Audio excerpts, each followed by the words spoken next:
Bien bonjour et bienvenue à tous dans cette nouvelle vidéo. Alors aujourd'hui nous allons continuer dans la restauration, mais cette fois-ci la restauration d'un vieux rabot. Alors un vieux rabot qui en a bien besoin d'être restauré. Et à ce propos, je vais vous poser une petite question. Sachant qu'il fait à peu près 60 cm de long, est-ce une varlope, un rabot ou un riflard?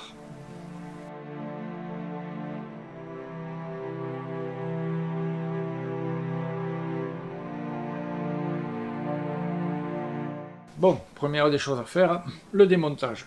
Donc on va démonter la poignée, le coin, le contrefer et le fer avant toute chose. Et je pense qu'on va devoir refaire la poignée puisqu'elle est fendue par ici, par là et par là. Celle-ci tient qu'avec une seule vis, alors déjà pour la dévisser, à mon avis, ça va être assez coton. Donc cette poignée, si elle est vraiment cassée, on la refera avec un bout de chaîne, on la refera à l'identique, on va tracer le pourtour et l'intérieur, il n'y aura rien de bien compliqué. Alors on apportera une petite modification à ce rabot, on va créer un poussoir ici. Alors un poussoir, qu'est-ce que c'est? C'est un bout de bois qu'on va insérer à peu près à 10-12 cm devant le coffre ici. Et que l'on fera avec un bout de chêne, mais en chêne, du chêne, on va le prendre en bois debout, on l'insérera ici à l'intérieur, et ça évitera de devoir taper sur l'avant du rabot et de tout abîmer pour faire sortir le fer. Parce que sur ce rabot là, pour faire sortir le fer, on tape devant, pour faire remonter le fer, on tape derrière, comme sur tous les genres de rabots. Avant de tout détruire, je vais me faire un petit gabarit, parce que si elle est vraiment trop cassée, j'arriverai pas à la restituer. Donc on va essayer de faire exactement la même. Il me restera toujours un bout de bois pour avoir sa largeur, etc. Mais au cas où, on va faire un petit gabarit. Allez.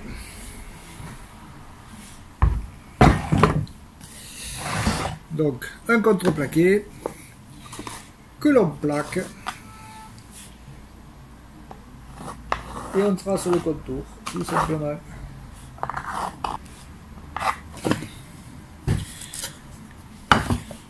Et voilà, après là il ne restera plus qu'à déterminer la profondeur de l'enfourchement sur le rabot, et comme ça au moins on a le gabarit quasi exact de la poignée tant qu'elle est à peu près entière. Bon allez, c'est parti. En premier on va dévisser la vis qui est là. C'est une vis à tête fendue, ça doit faire quelques temps qu'elle y est, alors ça risque d'être un peu sport, mais bon on va essayer. Et puis après on démonte le reste. Allez. Alors là, pour rentrer dans la fente et qu'elle y soit bien, on va mettre 2 ou 3 coups de marteau pour refaire la fente et puis essayer de tourner le plus doucement possible sans riper et sans abîmer la tête.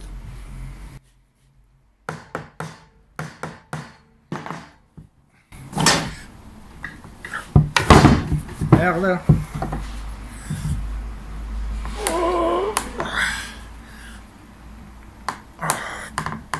Ça y est, ça y est. Oh, c'est venu. Oh, là, ça y est, ça y est. Eh ben. Voilà.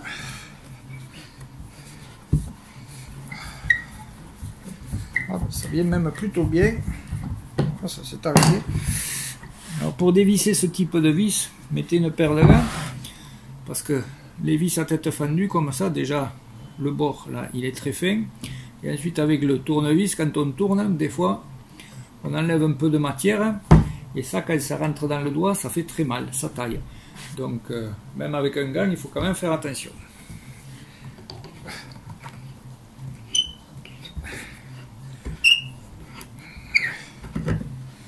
Voilà. Bon alors là, vous voyez que la poignée, il va y avoir besoin sûrement de la refaire. Donc on va essayer de finir d'enlever ça, en espérant qu'elle n'ait pas été collée.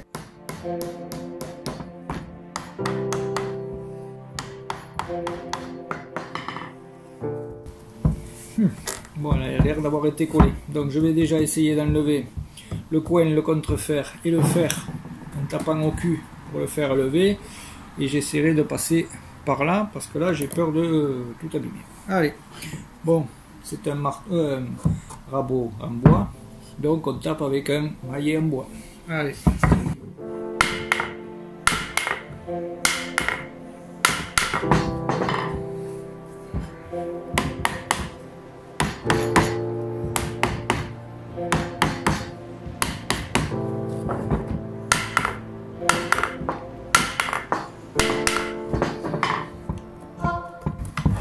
Voilà, ça vient assez bien, hein. Il ne faut pas taper comme un sourd, mais ça vient assez bien. Ouais. Voilà. Donc ça, apparemment, le coin est bien, il n'est pas abîmé. Il est lisse sur toute sa longueur. Alors, on va essayer d'enlever le fer, qui n'a pas l'air de vouloir sortir. Allez. Ça y est. Voilà le fer. Alors le fer... Non, ça c'est le contrefer. Il est fort. Ah, le fer, il a l'air d'avoir été rentré en force. Et ça, c'est pas normal. Ah, ça y est. Voilà. Bon, le fer, bon, il n'a pas l'air trop abîmé. Par contre, l'affûtage n'avait pas l'air d'avoir été terriblement bien fait. Il faudra regarder. Là, on passera sur un affûtage à 30 degrés, hein, comme sur tous les rabots. Hein, on ne va pas rentrer trop dans les détails. De toute manière, c'est pas un rabot que je me servirai, c'est uniquement un rabot de déco. Je vais le faire fonctionnel, mais après, je ne m'en servirai sûrement jamais. Voilà. Donc, à quoi on reconnaît le fer et le contrefer? Ben, déjà, il est affûté. Et ensuite, le contrefer, en bout, il est tordu. Pour que quand on fait pression ici, ça fasse une sorte d'élasticité et qu'il se plaque parfaitement sur le bout du fer. Alors pour que le fer et le contrefer fonctionnent bien, il ne faut pas qu'il y ait de vide ici là. Voilà. S'il n'y a pas de vide, c'est que votre contrefer ou votre fer est bon. Et si les deux sont bien en contact, c'est que les deux sont bons. Voilà. S'il y a un vide à quelque part, le contrefer n'appuie pas forcément bien sur votre lame et donc votre rabotage ne sera pas bon. Voilà, donc ça déjà c'est une bonne chose, on est arrivé à l'enlever sans trop de difficultés. Alors là les oreilles elles sont bien aussi, elles ne sont pas abîmées. Donc là un bon nettoyage et maintenant il va falloir faire sauter ça sans trop de dégâts. Apparemment, on dirait que ça a été collé, ce qui n'est pas normal, mais bon. Normalement, il y a une vis ici, une vis là, et c'est pour ça qu'il n'y a pas besoin de le coller. J'espère que ça ne va pas être trop difficile.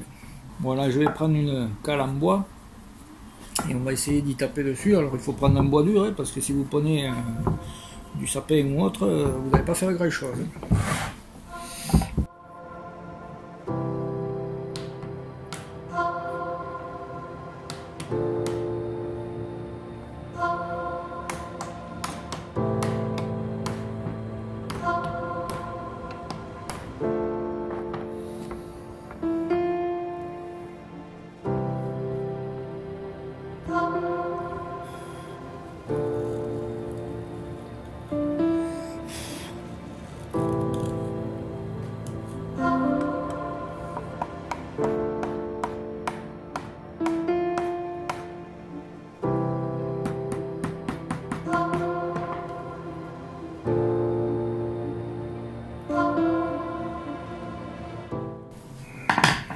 Putain.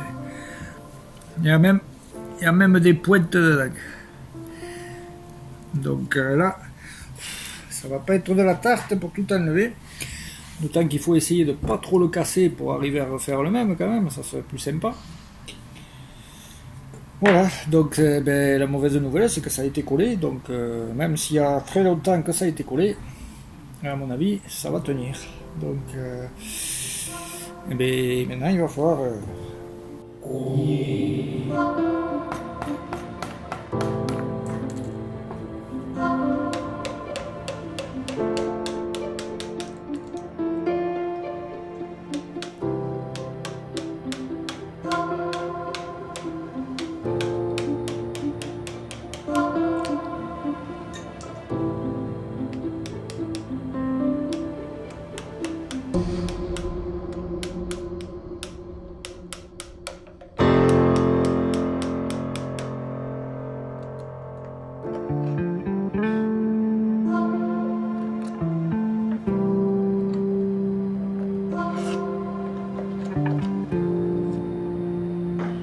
Bon, maintenant on est arrivé au fond du coffre, donc la poignée elle n'y est plus. On va pouvoir commencer à poncer tout ça et à surfacer la semelle dessous.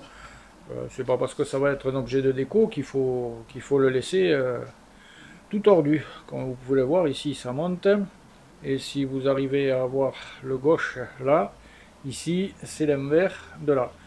Donc il y a environ millimètre 5. On peut le faire au papier vert, mais là ça va être très très long. Je ne vous conseille pas de le faire à la ponceuse à bande ou autre, parce que de toute manière vous n'y arriverez pas.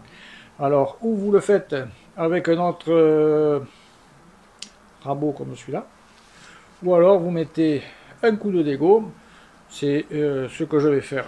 Alors la dégo, il faut faire attention. Vous voyez là, la lumière ici elle est normale, elle n'est pas très importante.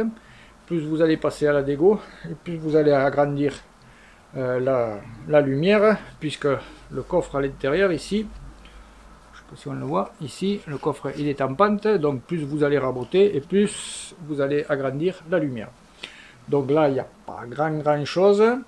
En plus bon, on s'en fout un peu puisque c'est la déco, mais si vous devez vous servir de votre outil, il faut éviter d'agrandir de trop la lumière, sinon il faudra refaire une pièce sur l'avant, mais ça c'est une autre chose, et ça sera peut-être le sujet d'une autre vidéo.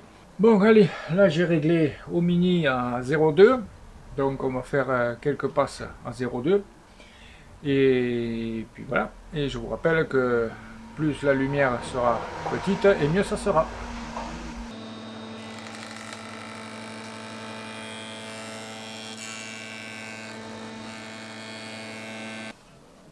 Voilà, elle est surfacée, elle est nickel. La lumière s'est agrandie d'environ 1,5 mm ou 2.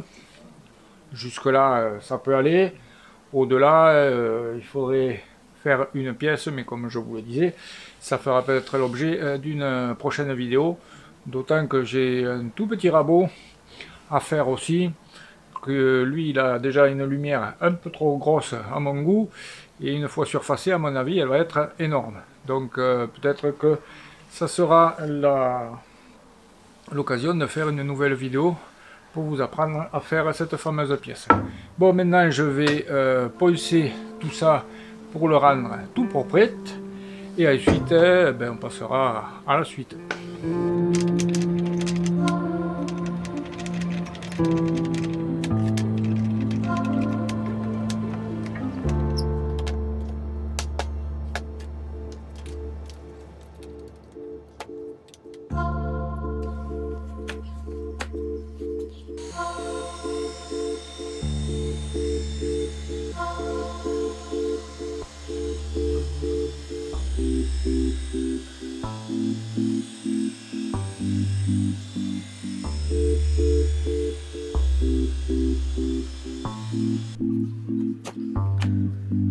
Bon, maintenant on va continuer avec le coin. Alors il faut faire attention de ne pas l'user plus que ce qu'il est, ou autrement que ce qu'il est, parce qu'après il ne s'appuiera plus comme il faut dans les oreilles, et il y aura un peu de jeu dans votre fer et votre contrefer.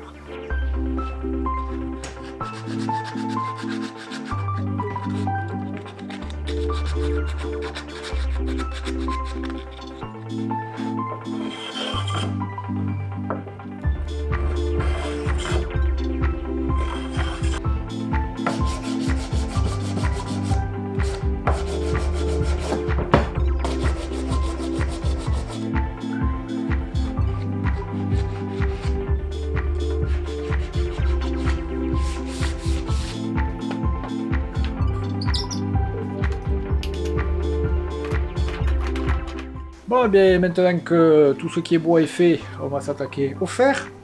Alors au début de la vidéo, j'ai été assez médisant quant à l'angle de coupe de mon fer, puisque quand je le présente sur mon petit rapporteur,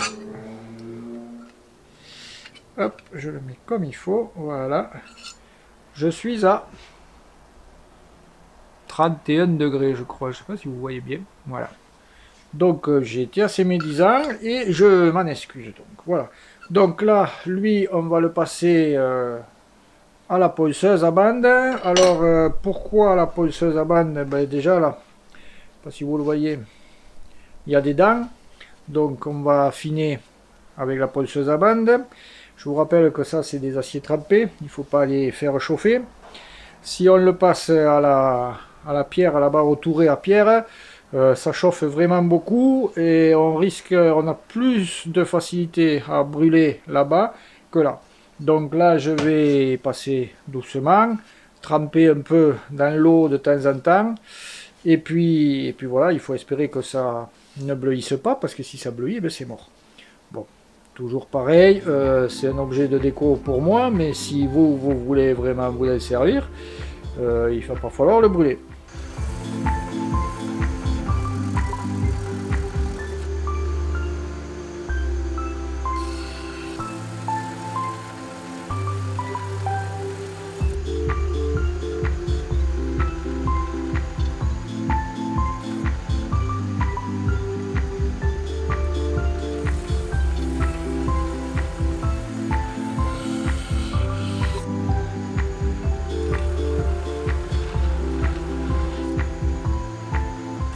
Voilà, le contrefer est terminé, hein, c'est pas la peine de le polir comme le fer.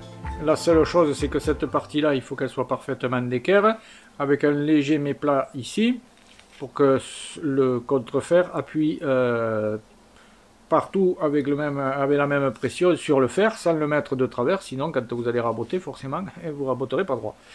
Voilà. Donc le plus important sur le contrefer, c'est déjà ce galbe, il faut qu'il y soit pour pouvoir appuyer, et ensuite que tout ça soit bien d'équerre, avec un léger plat pour appuyer comme il faut sur le fer.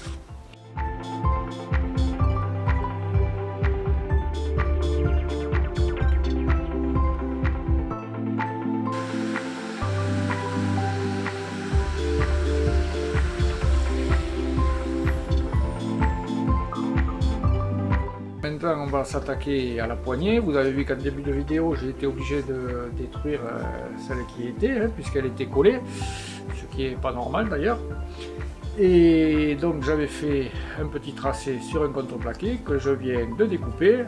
Ce dernier, je vais le retracer sur une chute de chaîne et je vais travailler la poignée jusqu'à ce qu'elle puisse rentrer dans la mortaise qu'il y a sur le rabot.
Bon, voilà, maintenant que la poignée est terminée, on va s'attaquer au poussoir. Alors le poussoir, c'est rien de plus qu'un petit cube en chaîne hein, et en bois debout, hein, c'est tout. Et donc on va le tracer sur l'avant de notre outil. Et puis on va faire le trou et voilà.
Bon voilà, je viens de finir d'affûter le fer. On va maintenant monter la poignée.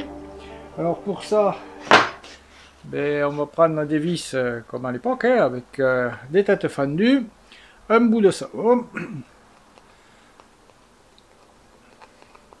On passe sur le filetage et ça facilite normalement le vissage. J'ai quand même fait un avant-trou ici dans le bois parce que c'est un bois quand même qui est très dur et donc ça facilitera le vissage.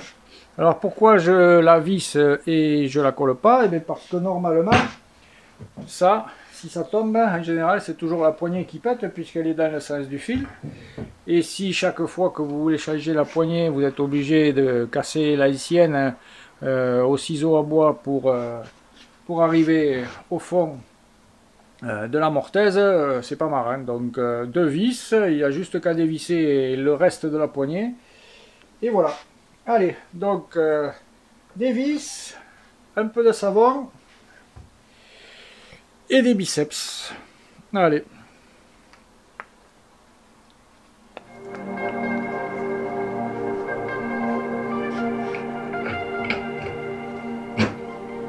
Voilà.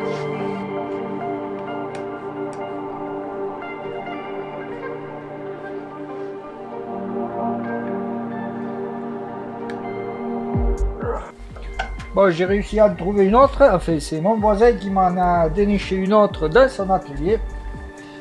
C'est quasiment la sœur de l'autre, en plus courte. Voilà.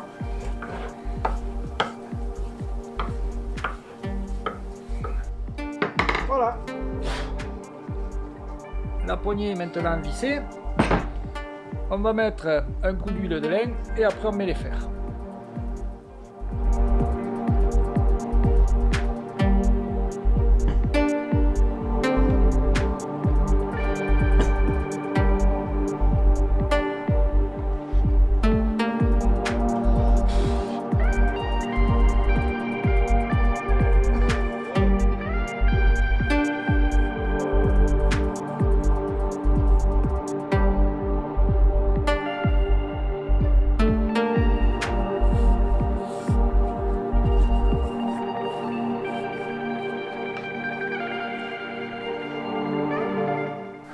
Bon voilà, je viens de finir de passer l'huile de lin. On va attendre quelques minutes que ça s'imbibe et on frottera l'excédent et après on posera le fer et le contrefer. Et ce sera donc la fin de la vidéo. Voilà.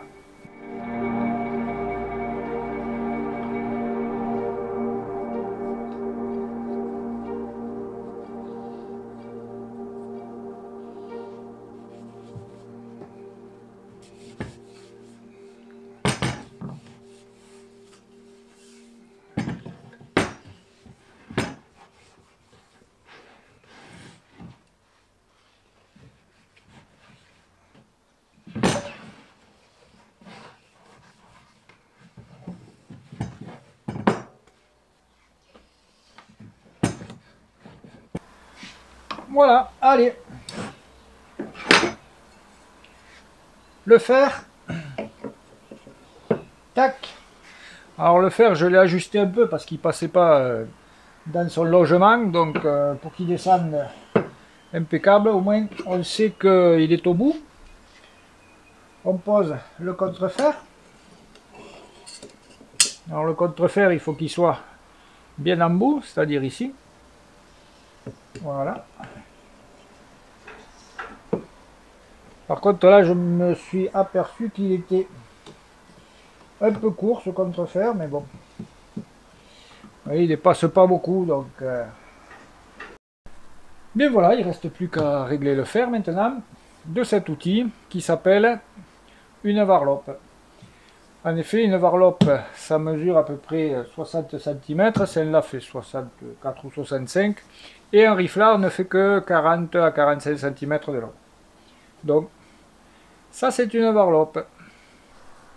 Et bien voilà le résultat de cette petite rénovation de varlope.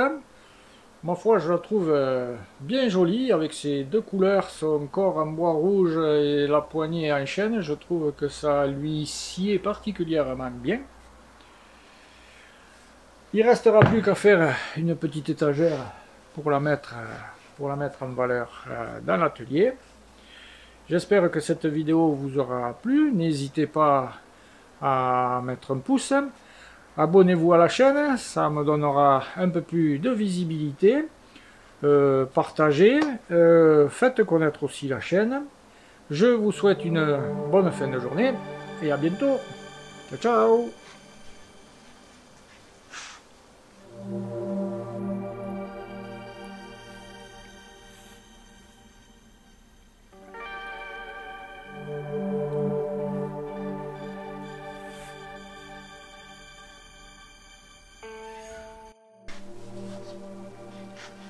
Eh bien bonjour et bienvenue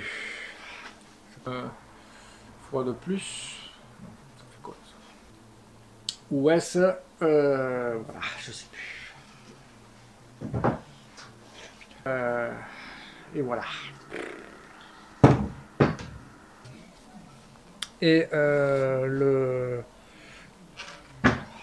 sur ma petite hein, voilà, juste au un petit bout de cube, un petit cube en chaîne, voilà.